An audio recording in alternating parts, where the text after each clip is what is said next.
Nice. So there's another player we're going to talk about too. Probably a good time. You're talking about Obi Toppin. So, Obi Toppin, so yeah. you've been mentioning him quite a bit. So if you guys don't know, Bird and I were brothers. We obviously chat over Facebook. And if you don't know too, if you want a brief little history, we used to share a room together when we grew up. We used to open up cards.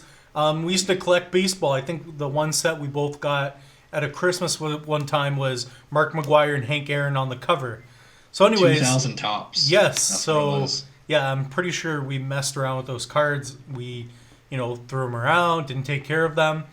But Obi Toppin, why do you like this guy? What is the is he poised? Is he just really big? I know he's got Yeah. records for dunking. What is it? So you mentioned it there. First and foremost, this is actually a rookie. Obi Toppin is a rookie.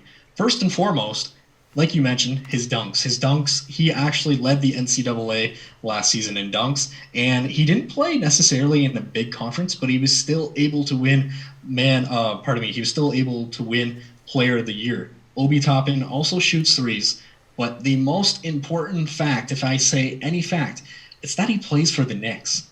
The New York Knicks is likely one of the biggest basketball markets of all time. I mean, you got super fans such as Spike Lee for crying out loud. And of course, their performance on the court hasn't been great, but I feel like with the addition of RJ Barrett as well, and of course, there's other guys that are likely to perform well as well, such as Mitchell Robinson or Robertson. So what I'm getting at here is New York isn't going to be the bottom feeders forever. Obi Toppin's able to absolutely bully people in the paint, and he's capable of shooting threes. And when you add that into a huge market such as New York, it adds to success.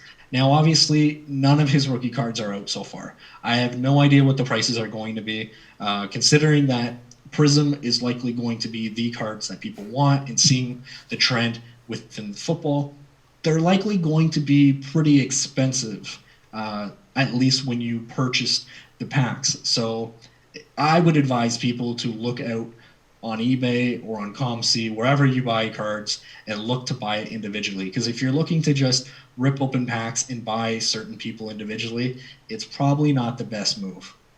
Interesting. Do you want to give any predictions as to the points per game you think Obi, De'Aaron Fox, Zion, and John Wall will get? Okay, so I think Obi Toppin, because for whatever reason the New York Knicks like to utilize their big men, and they really don't have any other big men. I mean, they just got rid of Taj Gibson, so to speak, in that regard. Like, they don't really have anyone. So I think Obi Toppin is going to average right around 16 to 17 points per game, which of course for a rookie big man is not that bad. De'Aaron Fox, I think this is the year where he hits around 21 to 22, right around in that area.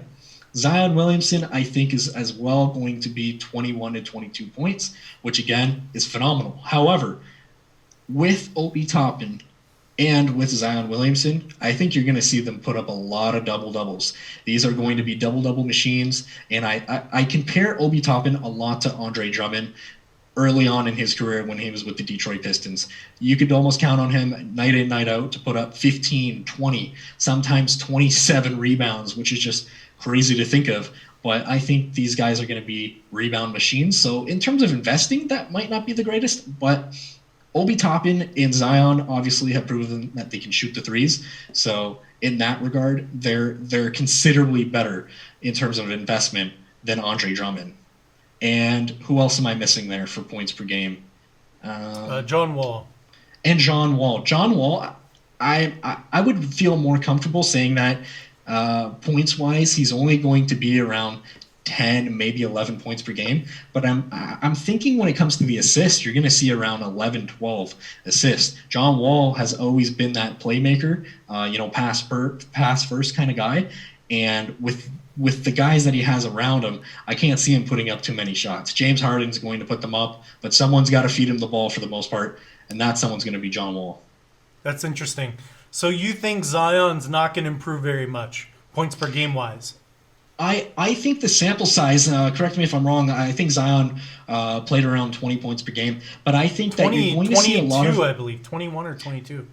Right. So my thing right there is I think you're going to see a lot more shots taken by Brandon Ingram. I think Brandon Ingram is still the star guard, right? And for the most part, teams that want to play fast pace, they're going to feed guys such as the guards, in that case, Brandon Ingram and Lonzo Ball. And they also drafted a pretty good rookie as well. And I just think that's going to take away from more of Zion's looks. Again, it depends what type of pace that Stan Van Gundy wants to play at. But if they're going to be running the ball up and down court, fast paced, that we see a lot of college style teams doing, I don't quite think that benefits Zion. I think the slower pace, set it up and let Zion dominate is where Zion does best. And for those reasons, listen, I still think 22 points is phenomenal in the NBA. I really do. But I think Zion is going to put up around 21 to 22 points, 13 rebounds, and a few assists. That's the difference. That's why, to me, Zion Williamson is investable. Which is 25 crazy, points too. per game is ridiculous. I mean, look it up after this show. There's not many guys who put up 25 points per game. Well, I Really looked at the league average. I believe it's about 10 or 11. And I'm like, how did this guy just being hurt? Like, I watched pretty much 80% of the games.